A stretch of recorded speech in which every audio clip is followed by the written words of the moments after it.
Rudolf Sohn, kemudian Reform, Calvin, kemudian Watt, Reformanda, kemudian fleksibilitas, kemudian ini bahasa Belanda gereja, kemudian pada poin yang ketujuh adalah good governance, pemerintahan yang baik, gitu.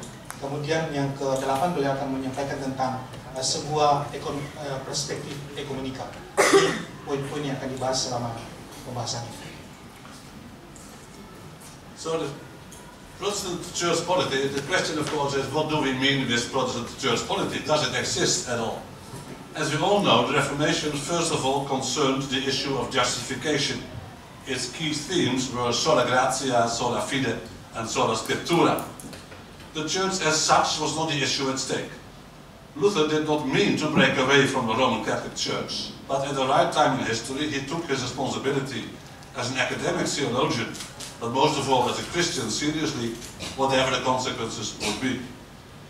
The well-known BEM report of the Phased Order Commission of the World Council of Churches says, and you find the text on the slide, in the history of the Church there have been times when the truth of the Gospel could only be preserved through prophetic and charismatic leaders. Often new impulses would find their way into the life of the Church only in unusual ways. At times, reforms required a special ministry. The ordained ministers and the whole community will need to be attentive to the challenge of such special ministries. New impulses in unusual ways. I like these words in the BEM report. I don't think that Martin Luther was aware of the consequences his actions could have. Historical events have their own dynamics. You may know how to start a new movement, but you never know how it ends. In Luther's case, it resulted in the excommunication of Luther in 1521. After that, he publicly burned the bulla that excommunicated him, together with some canon law books. They were no longer relevant to him, to say the least. Iya, pada reformasi, pertama dari semua ada sebenarnya konsen pada masalah atau isu tentang pembenaran. Jadi tema itu kemudian dibuat menjadi sola gratia, sola fide, dan sola scriptura yang kita kenal selama ini. Sebenarnya Martin Luther tidak menginginkan untuk memecahkan lembaga, dalam hal ini gereja Katolik, tetapi dia berusaha membuat semacam akademik,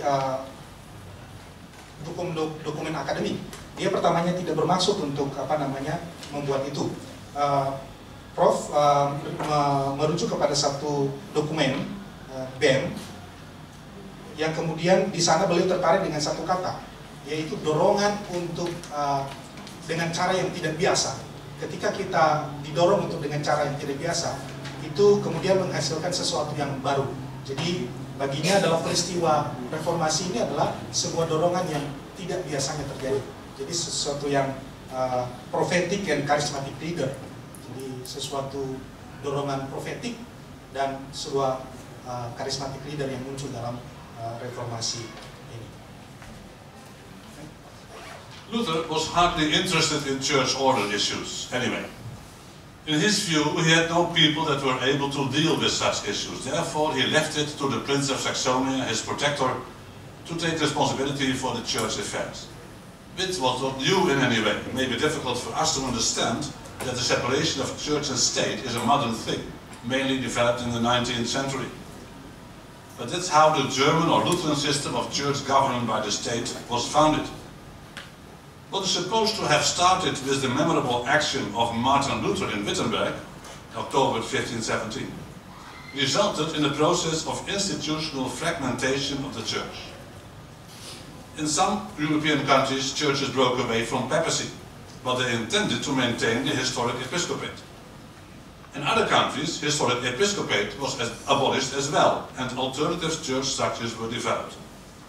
Theological disputes, political interests, and cultural diversity played a role in what happened in the 16th century and have continued to shape Western Christianity and Protestantism in particular over the last 5 centuries. One could easily conclude that Protestants are not characterized by a high esteem of ecclesial institutions, including the regulatory instruments, the laws they apply. they hardly, if at all, see the relevance of them. Ya, menariknya bahwa Luther sebenarnya hampir tidak tertarik dengan masalah-masalah hukum gereja. Jadi memang Luther kemudian tidak tertarik dengan itu pada awalnya. Dia tidak berbicara tentang struktur dan tentang hukum gereja. Tetapi di 500 tahun ini, kita memperingati reformasi ini, kita kembali mengingat akan apa yang dilakukan Martin Luther itu kepada fragmentasi pemisahan lembaga yang ada di dalam gereja. Karena ini terjadi. Misalnya di Eropa, kemudian mereka berpisah dari kepausan. Kemudian ada beberapa episkopat itu uskup, kemudian tidak ada, dihapuskan di sana karena peristiwa yang dilakukan oleh Martin Luther. Jadi itu sebenarnya yang diperingati 500 tahun gitu. Kemudian dalam beliau menyebutkan secara sederhana bahwa Protestan itu bukan dikarakteristik oleh sebuah penghargaan kepada institusi gereja. Jadi kalau bisa saya secara bebas menerjemahkan, bagi Protestan ini sebenarnya tidak ada penghargaan terhadap institusi gereja. Jadi sebenarnya memisahkan institusi gereja itu.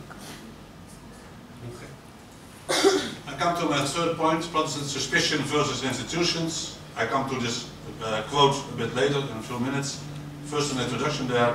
Indeed, Protestants often have a complicated relation to church polity and to institutions in general. Particularly nowadays, many Protestants tend to distrust the institutional manifestations of the church as reflected in constitutions, church orders, catechesia, manuals, or other means of ecclesial agitation. Partly this is due to a cultural climate that is characterized by a widespread aversion against institutions anyhow. At least in my country, the Netherlands, it's not only churches, but also political parties, trade unions, and other traditional institutions that must deal with this threat. Partly this distrust might have its roots in the history of Protestantism itself. Protestant churches, either originating directly from the Reformation in the 16th century, or the result of later splits within such churches, were usually born from a crisis in which they experienced the abuse of power by the others, be it the Roman Catholic Church or, for instance, a synod of a Reformed church. Theologians or spiritual leaders, often representing legitimate criticism of existing ecclesial practices, were condemned, suspended, expelled, excommunicated, or at least felt forced to leave a church that left no room for them. At the same time, Protestant churches cannot do without legislation in any form. This is self-evident. Every organization needs a certain institutional framework to be able to survive and to work towards its goals. Pada bagian ketiga tentang kecurigaan Protestan terhadap institusi, kemudian membuat Protestan tidak percaya lagi kepada ke konstitusi atau aturan-aturan gereja, kemudian tata gereja, kemudian berbagai macam legislasi eklesiologi, aturan-aturan gereja, sehingga dengan kata lain mereka menolak itu sebagai protes kepada gereja Katolik. Tetapi pada waktu yang sama, Protestan pun tidak bisa kemudian menolak tentang aturan-aturan itu, karena ini adalah bentuk yang terbukti dibutuhkan oleh Protestan itu sendiri. Jadi di satu sisi mereka menolak aturan-aturan atau kelembagaan itu, tetapi pada buktinya di sisi lain, Protestan membutuhkan lembaga itu untuk bisa berkembang. A few years ago, the Faith and Order Commission of the World Council of Churches, with full participation of the Roman Catholic Church, published another important study report, The Church Towards a Common Vision, meant to assist the ecumenical movement in dealing with the main ecclesiastical issues. One of the issues at stake regards the theological appreciation of ecclesial institutions. I give a quote in 3 slides, starting with this part. While it's a common affirmation that the church is a meeting place between the divine and the human, churches nonetheless have different sensitivities or even contrasting convictions concerning the way in which the Holy Spirit's activity in the church is related to institutional structures or ministerial order. Ya, dalam perkembangannya formalitas dan birokrasi di tubuh Protestan itu kemudian berkembang gitu, dan berkembang menjadi organisasi yang dihargai. Kemudian beberapa tahun kemudian ada kesepakatan Faith and Order Commission ya, di World Council of Churches yang kemudian melibatkan sepenuhnya gereja Katolik, kemudian bersama-sama merumuskan sebuah kegerakan ekumene yang kemudian menjadi masalah-masalah bersama yang mereka bicarakan dalam konteks kelembagaan atau institusi. Di situ ada dikutip secara singkat saja tadi. Jadi kalau saya ambil singkat, jadi begini, saling menghargai